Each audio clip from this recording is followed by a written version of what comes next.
Hello everybody, this is Funny Bunny of Doom, and I will be doing a quick tutorial on how to build a very simple orbiter. The only thing we are going to do in this tutorial is build a ship that will get us into orbit and then be able to come back and survive. So this is going to be a very simple ship. We will deal with advanced building techniques next. So the first thing we want is this command pod MK1. You want a small pod, so this one is perfect. We're building a small ship for this maneuver. Okay. The next thing we are going to want a decoupler.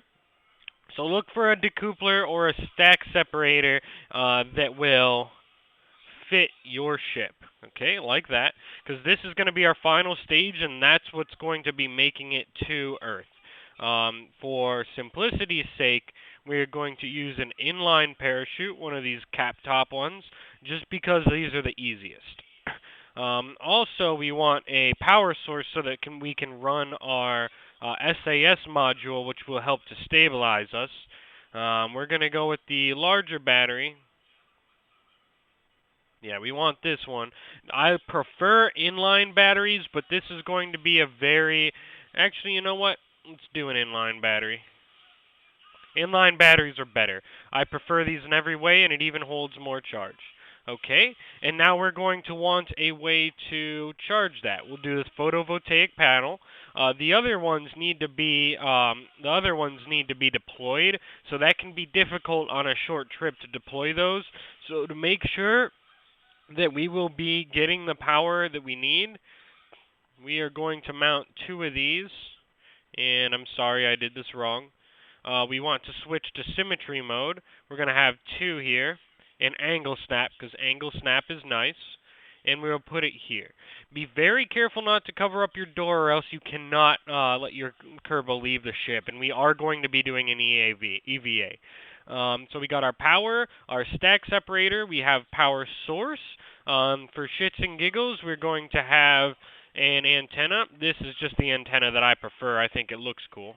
We only want one of these because that's all we need. And this is, we're in sandbox mode, but this is for career mode. It will get you science. Okay, so we've got our two panels. We got that and that and that. So now we're going to want command and control. There are two kinds of control, and we want both of them. The first one is an inline reaction wheel, and that is going to... Here. Inline stabilizer. This is going to use power to stabilize. This is your SAS module. You probably have also seen an RCS module, and we want one of these RCS monopropellant tanks too. And this is going to be our thrusters. So this will fuel our fine-tuning thrusters that push back and forth to stabilize the craft. This is a must-have. So we want 4 of these thruster blocks, because I found any less than 4 will not control your ship, and if they're not lined up correctly like this, they'll fuck your ship up. Okay, so we've got our RCS module, our SAS module, we have a power and a separator, and a power source. Okay, so the next thing we're going to want will be our stages. We are going to want a small stage and another stack separator. I'm sorry. First of all, that's the wrong stack separator, and we want an engine. We want this LV909 liquid fuel engine, because this is a very small, not powerful engine that's going to be making fine-tune adjustments and getting us back from space when we're actually in space. So that is going to be our last engine. Okay, and now we're going to want that stack separator I was looking for. Is that it? Now that's Rockomax. Those are huge. This one. Okay. So that's our stack separator. And now this is going to be the main stage of our rocket. And this is going to be the hard part. So let's have 2 of these fuel tanks together. These are both going to be stacked on top of each other. And we are going to want These 2 engines are what we're going to want to use. We have the T30. This one is maximum thrust and minimal control. This is maximum control, minimal thrust. So on the center, our main stage rocket, we're going to want maximum control. But this is not going to get us into space. We are going to want radio-mounted separators.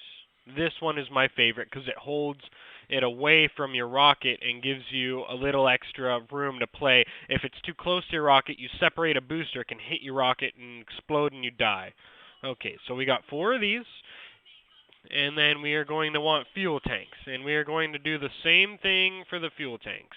Have these as low as you can get them on here. And we are going to add 4 more.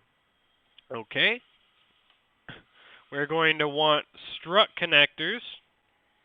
I'm using only vanilla parts. I have mods that have better parts than this, but I'm only using only vanilla parts. Okay. So now that should stabilize the bottom end. We want to stabilize the top end as well. My mod in vanilla Kerbal does not have aerodynamics, but just to get in the habit, let's throw a nose cone on there. Fins are usually pretty redundant. We don't need fins on this build, but if you want some, add them. And then remember how I was saying there's these 2 rockets? We want the stronger thrust one on the outside. Okay? So now we have the basic build of our rocket. This is everything we need to get into space, into orbit, and then back down. Make sure you have a parachute. The next thing we're going to want to do is deal with our staging. So we have these 4 engines, and we want the center engine on the same stage as these 4. And then we have these 4 separating. Oh, I'm sorry, I forgot something very important. The first thing we're going to do, we're going to make another stage above the 5th stage, and we're going to want to separate these. We want, let's see, this one, this one. So we want these 2 to drop first. So these 2 rockets here are going to drop first, and then these 2, and then the final one. So now we have these 2 dropping first, so that means we're going to want an external fuel duct, and you have to do this individually or else it'll screw it up. So these 2 are the first to go. So we want the fuel being pumped from this one into this one. This is the second to go, so we want it pumped from this one into the main stage. Whoops, I fucked that up. Make sure it connects. If you don't see it connecting, it didn't connect. Like that, see? It's not connecting for some odd reason. There we go. So, same thing, do not connect these 2.